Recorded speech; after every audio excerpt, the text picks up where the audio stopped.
안녕하십니까. 김종상의 정치인문학입니다.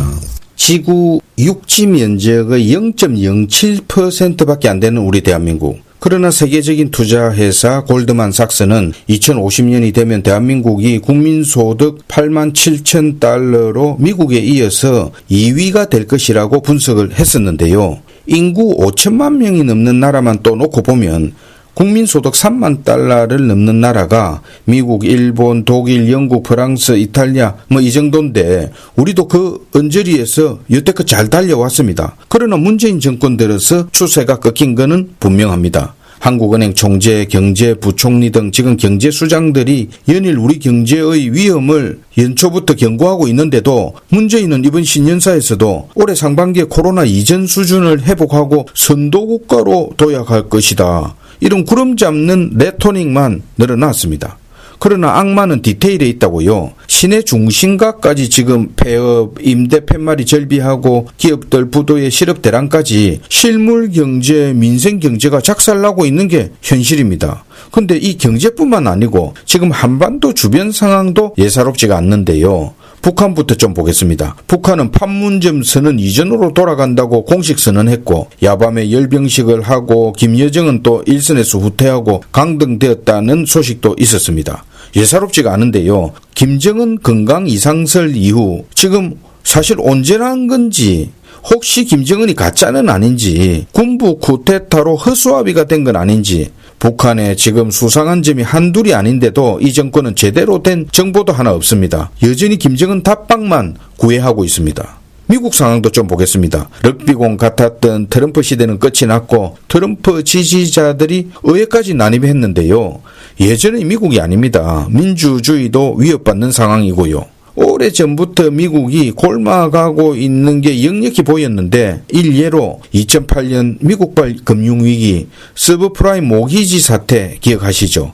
이들은 글로벌 경제 전체를 위기로 몰아넣었고 엄청난 도덕적 해이로 전 세계에 막대한 피해를 입혔습니다. 그러나 그 핵심 당사자들은 버젓이 국가 요직에 그대로 모두 기용되었고 전 세계를 실망시켰습니다. 그 다음 중국도 좀 보겠습니다.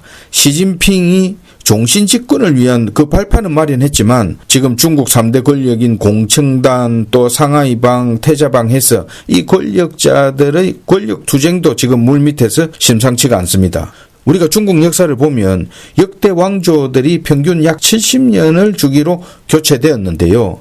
진나라가 진성 5강의 난에 의해서 붕괴되었고 한나라는 황건적의 난으로 또 당나라는 황소의 난, 원나라는 홍건적의 난으로 붕괴되었습니다. 1949년 모택동이 건국한 중국 공산당도 이제 얼추 70년이 되었는데 앞날을 장담하기가 어렵다. 저는 그렇게 보고 있습니다. 동북 공정을 앞세운 역사 왜곡, 또 세계 패권을 둘러싼 미중 갈등, 거기다가 중국 내부도 빈부격차, 국가 채무가 또 다른 내관이 되고 있고요.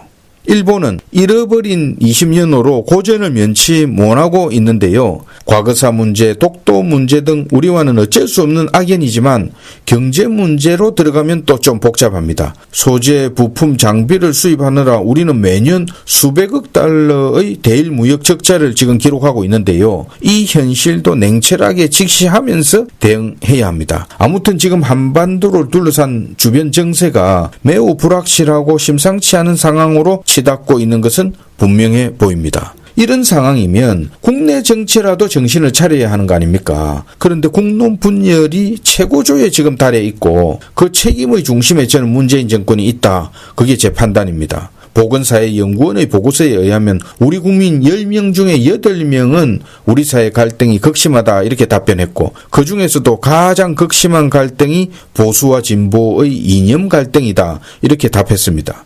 미국 BBC가 또 전 세계 27개국을 대상으로 한 조사에서도 우리나라의 정치 갈등으로 인한 사회 분열이 최고 수준이고 정치적 견해를 달리하는 사람에 대한 불신은 27개 조사국 중에서 단연 1등입니다.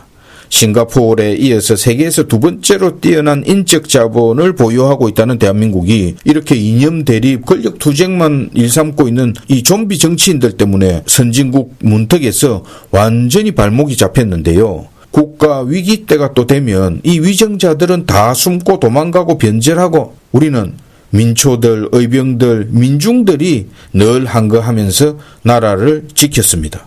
소크라테스는 정치적 무관심의 대가는 당신보다 못한 사람의 지배를 받는 것이다 이런 말을 남겼는데요. 저는 우리 정치가 정말 대변혁을 해야 한다. 그리고 지금이 적기다. 특히 야당은 철학자 헤겔이 말한 변정법처럼 정반합의 정신으로 새로운 희망의 불씨를 제3지대에서 태동시키는 게 맞다. 저는 이 말씀을 끝으로 드립니다.